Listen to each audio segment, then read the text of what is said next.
हरे कृष्णा। जगत गुरु श्रील प्रभुपाद की जय। अनंत कोटि वैष्णवों की जय।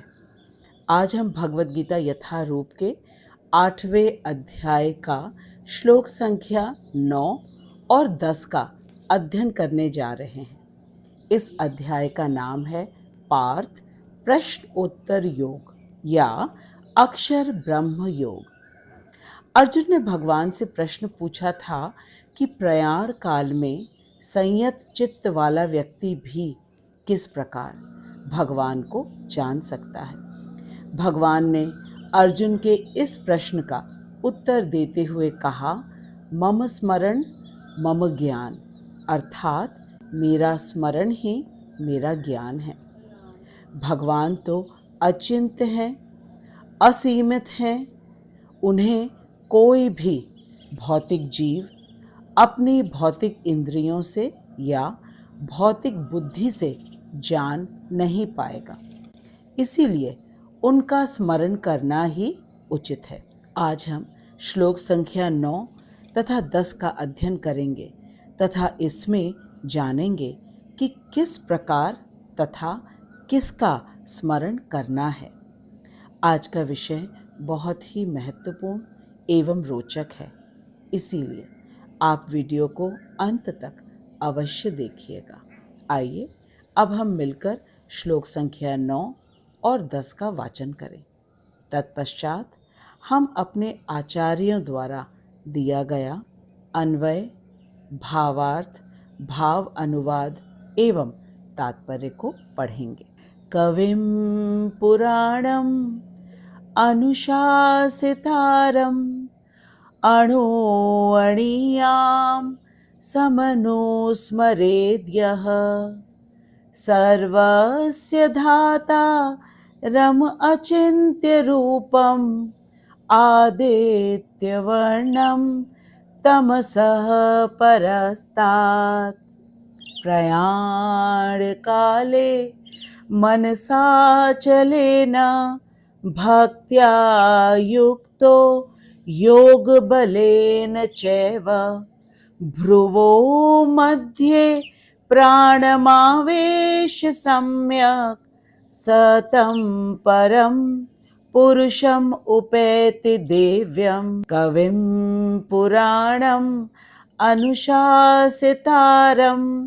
अणोऽणीयां समनुस्मरेद्यः सर्वस्य धातारम् अचिन्त्यरूपम् आदित्यवर्णं तमसः परस्तात् प्रयाणकाले मनसाचलेन भक्त्या युक्तो योगबलेन चैव भ्रुवो मध्ये प्राणमावेश्य सम्यक् सतं परं पुरुषम् उपैति दिव्यम्।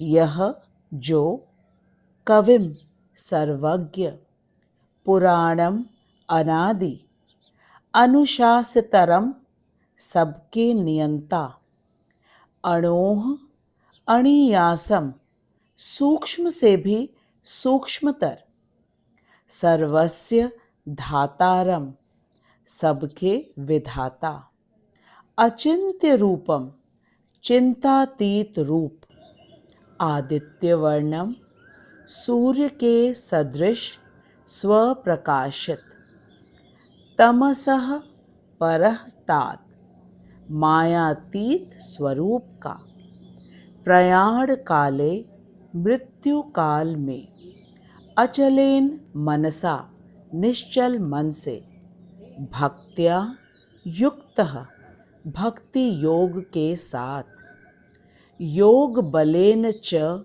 एव योग बल के प्रभाव से ही, भ्रुवो मध्य आज्ञा चक्र में प्राणम प्राणवायु को सम्यक आवेश्य भली भांति स्थापित कर, अनुस्मरेत निरंतर स्मरण करते हैं। सह वे तम दिव्यम, उस दिव्य, परमम पुरुषम, परम पुरुष को उपैति, प्राप्त होते हैं। भगवान कह रहे हैं कि जो एकाग्र चित्त होकर तथा भक्ति सहित योग बल से दोनों भ्रिकटियों के मध्य प्राण वायु को भली भांति स्थापित कर सर्वज्ञ, सनातन, अखिल नियंता, सूक्ष्म से सूक्ष्मतर, सबके विधाता, अचिंत्य रूप, सूर्य के सदृश स्वप्रकाशित और प्रकृति से अतीत पुरुष को मृत्यु काल में स्मरण करते हैं, वे उसी दिव्य परम पुरुष को प्राप्त करते हैं। आइए इस अत्यंत महत्वपूर्ण श्लोक को हम श्रील विश्वनाथ चक्रवर्ती ठाकुर के भाव अनुवाद को पढ़कर समझते हैं। श्रील विश्वनाथ चक्रवर्ती ठाकुर की जय, अनंत कोटि वैष्णवों की जय। श्रील विश्वनाथ चक्रवर्ती ठाकुर कह रहे हैं कि योग अभ्यास के बिना भौतिक विषयों से मन की निवृत्ति असंभव है, और जब तक भौतिक विषयों से निवृत्ति नहीं होगी तब तक भगवान का निरंतर स्मरण भी असंभव है। किसी भी प्रकार के योग के साथ जो भक्ति की जाती है उसे योग मिश्रा भक्ति कहते हैं, जैसे कि कर्म योग के साथ, ज्ञान योग के साथ, ध्यान योग के साथ या अष्टांग योग के साथ जो भक्ति की जाती है तब वह योग मिश्रा भक्ति कहलाती है। यह शुद्ध भक्ति नहीं है। शुद्ध भक्ति का अर्थ है जिसमें कर्म, ज्ञान, ध्यान या अष्टांग योग का आश्रय न लिया जाए और केवल भक्ति की जाए, वह है शुद्ध भक्ति या केवला भक्ति।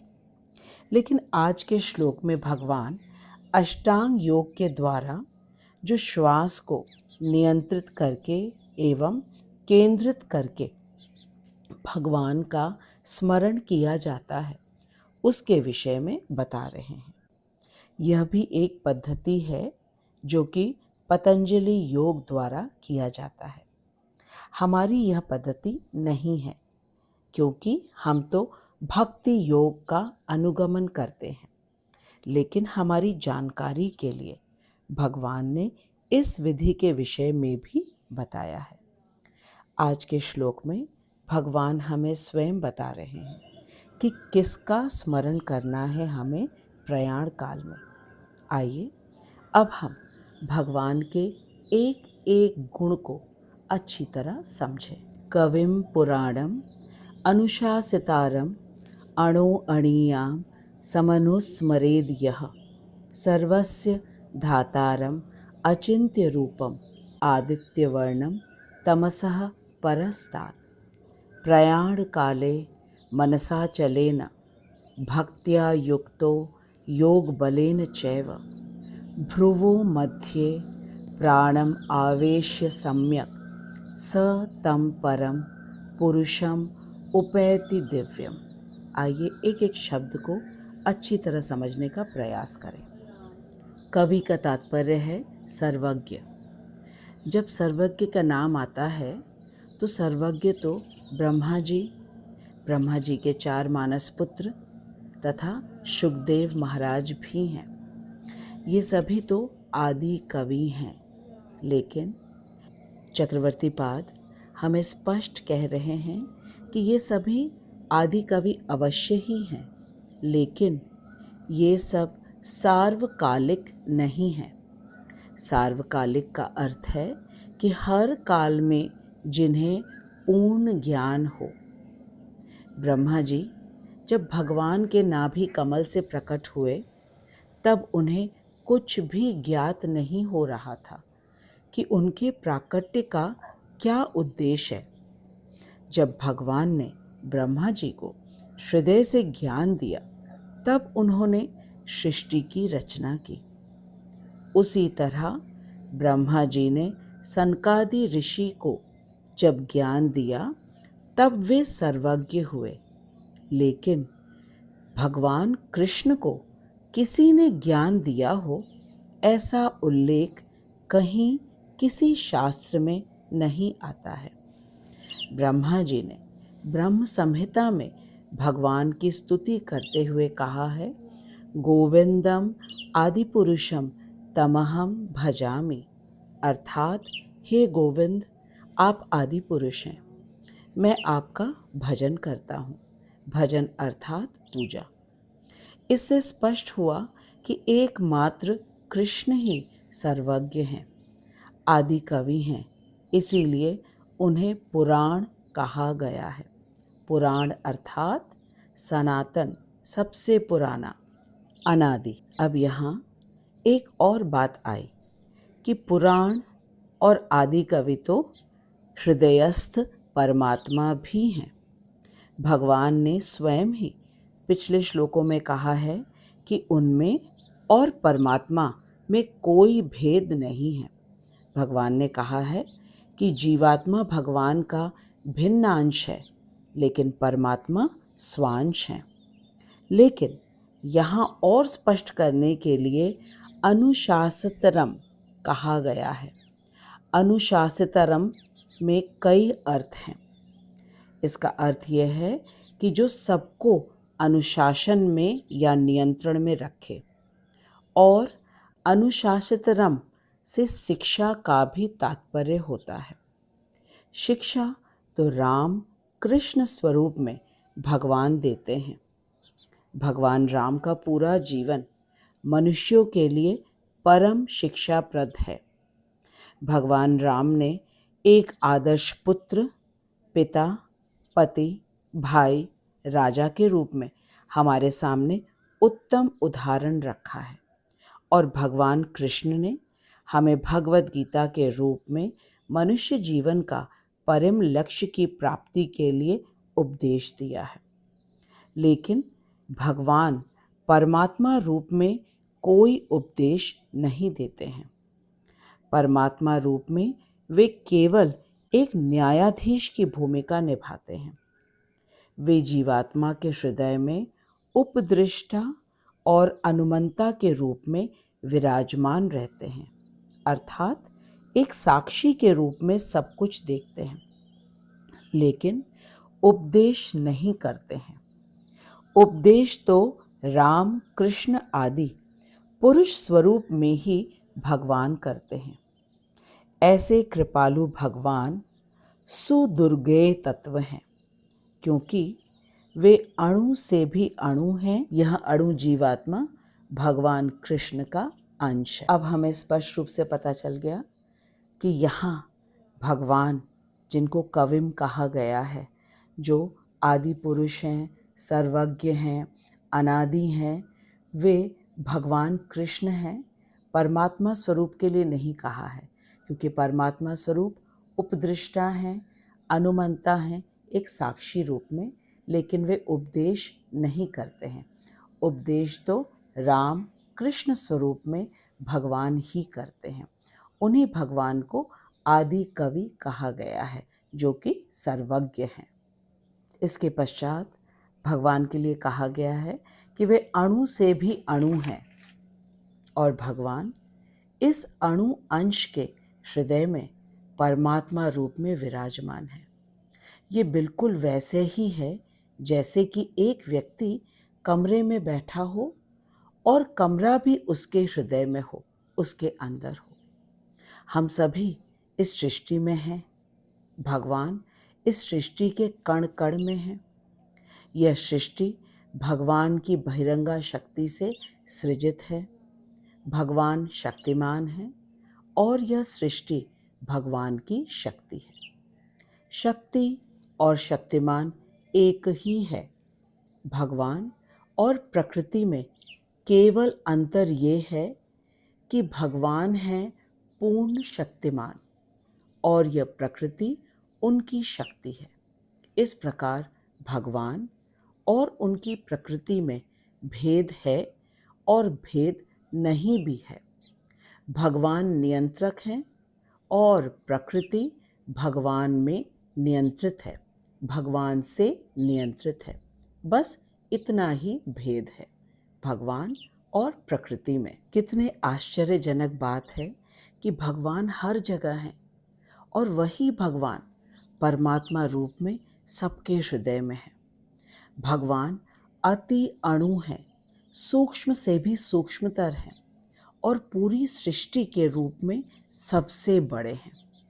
यही अचिंत्य भेदा भेद है और यही भगवान पुरुष रूप के मध्यम आकार में भी हैं, जो कि भगवान का आदि स्वरूप है। भगवान सब कुछ हैं, सबसे छोटे, सबसे बड़े और पुरुष रूप में मध्यम आकार में भगवान उपदेश कर। यही भगवान का अचिंत्य चमत्कार है। आइए अब हम भगवान के विषय में कुछ और जानते हैं। भगवान को आदित्य वर्णम कहा है, जिसका अर्थ है भगवान सूर्य के समान स्वयं प्रकाशित हैं तथा दूसरों को भी प्रकाशित करते हैं। सूर्य जब उदय होता है तब अचानक ही समस्त सृष्टि का अंधकार दूर हो जाता है और हम सूर्य को देख पाते हैं और बाकी सब कुछ भी साफ साफ देख पाते हैं। ठीक इसी तरह भगवान तमसः अर्थात अंधकार से परे हैं। वे इस भौतिक जगत में अवश्य ही अवतरित होते हैं, लेकिन वे इस जगत के त्रिगुणमयी शक्ति के अधीन कभी नहीं होते हैं। वे सर्वदा ही मायाधीश रहते हैं। वे अपने भक्तों की भक्ति को भी प्रकाशित करते हैं। जब भगवान ने स्वेच्छा से अर्जुन के रथ को युद्ध भूमि में चलाया, तभी यह प्रकाशित हुआ सबके समक्ष कि अर्जुन कोई साधारण व्यक्ति नहीं है, बल्कि अर्जुन तो भगवान का पार्षद है, नित्य सखा है। तभी तो भगवान स्वेच्छा से आनंद पूर्वक उसका रथ चला रहे हैं। इसी प्रकार भगवान ने अपने अलग अलग लीलाओं में भक्तों की भक्ति को प्रकाशित किया है।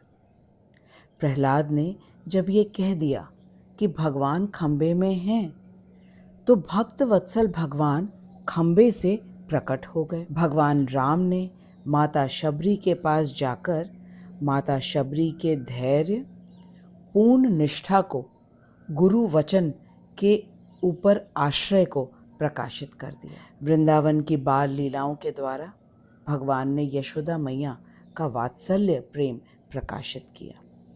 जटायु का अपने हाथों से अंतिम संस्कार करके भगवान राम ने अपनी करुणा और एक भक्त के प्रयास को प्रकाशित किया। जटायु माँ सीता को बचाने में असफल हुआ, लेकिन भगवान ने उसके प्रयास को सारे जगत के सामने प्रकाशित किया, क्योंकि भगवान तो भक्त वत्सल हैं, भावग्राही हैं। तो भगवान ने जटायु के प्रयासों को सबके सामने प्रकाशित कर दिया। जब भगवान ने अपनी छोटी उंगली पर गोवर्धन पर्वत को धारण किया, तो ये प्रकाशित किया कि जो कोई भी उन पर पूर्ण विश्वास रखता है, जैसे कि वृंदावन के वासी, तब भगवान उनको कभी भी डूबने नहीं देते हैं। इसी प्रकार के अनंत लीलाएं हैं जो कि ये सिद्ध करते हैं कि भगवान कृष्ण स्वयं प्रकाशित हैं और वे अपने भक्तों को भी प्रकाशित करते हैं। बलि महाराज के महल में जब भगवान वामन रूप में जाकर उन्होंने भिक्षा मांगी बलि महाराज से, तब बलि महाराज की उदारता को प्रकाशित किया भगवान। अब हम सभी ने अच्छी तरह जाना कि भगवान सर्वज्ञ हैं, सनातन हैं, पूर्ण नियंता हैं, अति सूक्ष्म तथा सबके आधार भी हैं, क्योंकि यह पूरी सृष्टि भगवान पर ही टिकी हुई है। वे आदित्य वर्ण, स्वयं प्रकाशित तथा दूसरों को भी प्रकाशित करते हैं। ऐसे गुणों वाले कृष्ण का ही अंतकाल में स्मरण करना चाहिए। और जो व्यक्ति अपने दोनों भ्रिकुटियों के मध्य में प्राण को स्थित कर तथा पूर्ण रूप से अचल मन से कृष्ण का स्मरण करता है, वह निश्चित रूप से ही कृष्ण के धाम को प्राप्त होता है। वह वैकुंठ को प्राप्त नहीं होगा, वह गोलोक वृंदावन धाम को ही प्राप्त होगा। यहाँ ये स्पष्ट करना आवश्यक है कि जो कृष्ण का स्मरण करता है वह अपने वर्तमान देह के अंत के बाद गोलोक वृंदावन में प्राप्त होता है, जो कि भगवान का नित्य धाम है। लेकिन जो परमात्मा का ध्यान करता है उसे वैकुंठ की प्राप्ति होती है। आज के श्लोक में अचल शब्द पर जोर दिया गया है, जिससे बिल्कुल स्पष्ट है कि जिस व्यक्ति का इस भौतिक जगत के किसी भी संबंध में आसक्ति ना हो, जैसे कि माता पिता, भाई बहन, पति पत्नी, संतान, बंधु बांधव, और जो इनमें से किसी में भी लिप्त नहीं है और केवल कृष्ण का ही स्मरण करता है जीवन भर और अंतिम क्षण में भी कृष्ण का ही स्मरण करता है, वही व्यक्ति अंत समय में भगवान का स्मरण कर पाता है। लेकिन जो भौतिक व्यक्ति या वस्तु में लिप्त रहता है वह अंत समय में कृष्ण का स्मरण नहीं कर पाएगा। आज के श्लोक में हमें भगवान के प्रत्येक गुणों के विषय में इतने विस्तार से समझाया है श्रील विश्वनाथ चक्रवर्ती ठाकुर तथा श्रील भक्ति विनोद ठाकुर ने। मैं आशा करती हूँ कि अब हम सभी ने खूब अच्छी तरह समझ लिया कि किस प्रकार से भगवान का रूप, गुण, लीला का प्रयाण काल में स्मरण करने पर जीवात्मा को भगवत प्राप्ति होती है। श्रील विश्वनाथ चक्रवर्ती ठाकुर की जय, अनंत कोटि वैष्णवों की जय। आइए अब हम श्रील प्रभुपाद जी के तात्पर्य को पढ़ते हैं। जगत गुरु श्रील प्रभुपाद की जय। श्रील प्रभुपाद हमसे कह रहे हैं, जो व्यक्ति उन परम पुरुषोत्तम का ध्यान करता है जो कि सर्वज्ञ, अनादि, सबके नियंता, शिक्षक, अणु से भी सूक्ष्म, सर्वपालक, जगत से परे अचिंत्य पुरुष हैं और वे सूर्य के समान तेजोमय और दिव्य स्वरूप हैं, इस भौतिक जगत से परे हैं। जो पुरुष अंत काल में अपने प्राणों को भ्रिकुटी के मध्य में स्थापित करके पूर्ण भक्ति भाव से भगवत स्मरण करता है, वह निसंदेह ही श्री भगवान को प्राप्त हो जाता है। श्रील प्रभुपाद अपने तात्पर्य में हमें समझाते हुए कह रहे हैं कि यहाँ अनन्य भगवत चिंतन करने की पद्धति का प्रतिपादन है। सर्वप्रथम यह स्मरणीय है कि परमेश्वर निर्विशेष अथवा शून्य नहीं है। निर्विशेष अथवा शून्य वस्तु कभी भी ध्यान का विषय नहीं हो सकती। निर्विशेष अथवा शून्य का ध्यान करना बहुत कठिन होगा, परंतु श्री कृष्ण का स्मरण अतिशय सुगम है, जैसा कि इस श्लोक में स्पष्ट कहा गया है।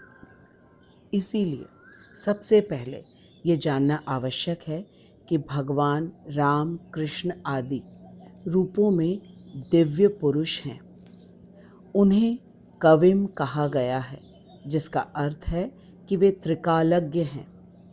सबके आदि होने के कारण उन्हें पुराण कहा है। प्रत्येक वस्तु का उद्भव उनसे ही हुआ है।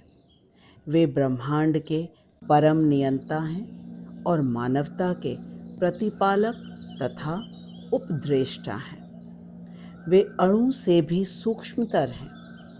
जीवात्मा केश के नोक के 10,000वें भाग के बराबर हैं, परंतु भगवान की सूक्ष्मता इतनी अचिंत्य है कि वे इस जीवाणु के हृदय में भी प्रविष्ट रहते हैं। अतः उन्हें अणु अणियासम कहा गया है। इतने सूक्ष्म होने पर भी वे सर्वव्यापक एवं सर्वपालक हैं और सब लोगों को धारण करते हैं। श्रील प्रभुपाद कह रहे हैं कि हमें प्रायः आश्चर्य होता है कि ये वृहत काय लोक अंतरिक्ष में किस प्रकार स्थिर है। इतना बड़ा ब्रह्मांड किस प्रकार स्थिर है इस अंतरिक्ष में। तो यहाँ उल्लेख है कि भगवान अपनी अचिंत्य शक्ति के द्वारा इस भीम काय लोकों तथा नक्षत्रों को धारण कर रहे हैं। इस संदर्भ में अचिंत्य शब्द बहुत महत्वपूर्ण है। प्रभुपाद कह रहे हैं कि हमारी धारणा तथा चिंतन परिधि से परे होने के कारण भगवत भक्ति को अचिंत्य कहा जाता है। इस संदर्भ में कोई तर्क क्या ही करेगा। प्रभुपाद आगे कह रहे हैं कि प्राकृत जगत में व्याप्त होने पर भी प्रभु इससे सर्वथा परे हैं। इसका अर्थ है कि भगवान इस भौतिक जगत में अवतरित होते हैं, लेकिन भगवान इससे हमेशा ही परे हैं। हमारे लिए तो ये पूरा जगत भी, जो भगवत धाम की तुलना में नगण्य है, बुद्धि गम्य नहीं है, हम इसे अपनी बुद्धि से नहीं समझ सकते हैं, फिर इससे परे का तत्व कैसे हम तर्क के द्वारा समझ सकेंगे। अचिंत्य शब्द उस तत्व का वाचक है जिसका हमारे तर्क, न्याय, युक्ति तथा दार्शनिक मनोधर्म आदि स्पर्श भी नहीं कर सकते। अतः प्रभुपाद कह रहे हैं कि जो बुद्धिमान हैं, जो सुधीजन हैं, उनके लिए ये आवश्यक है कि वे निरर्थक तर्क और मनोधर्मी के स्थान पर वेद, भगवत गीता, श्रीमद् भागवत आदि शास्त्रों के कथन को प्रमाण मानकर उनके द्वारा प्रतिपादित सिद्धांतों का अनुसरण करें। इस साधन से ज्ञान प्राप्ति हो जाएगी। इसके अलावा यदि कोई मनमाने ढंग से भगवान को जानने का प्रयास करेगा, वो कभी भी नहीं जान पाएगा, क्योंकि इस पूरी सृष्टि को ही जब हम नहीं जान सकते, जो कि भगवान के भगवत धाम के तुलना में नगण्य है, तो किस प्रकार से हम भगवान को जान पाएंगे।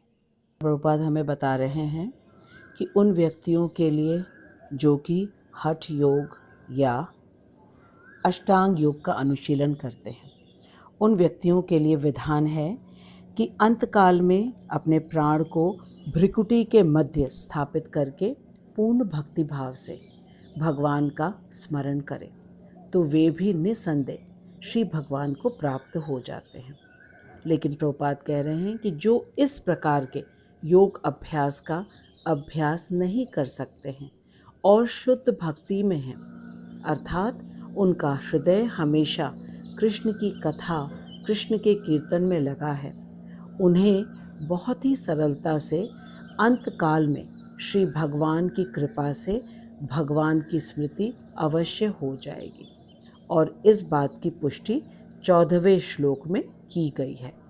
श्रील प्रभुपाद कह रहे हैं कि आज के श्लोक में योग बलेन शब्द पर विशेष बल दिया गया है, क्योंकि योग अभ्यास अर्थात योग बल के बिना अंतकाल में भगवान की प्राप्ति, भगवत स्मृति की प्राप्ति बिल्कुल भी नहीं हो सकती है।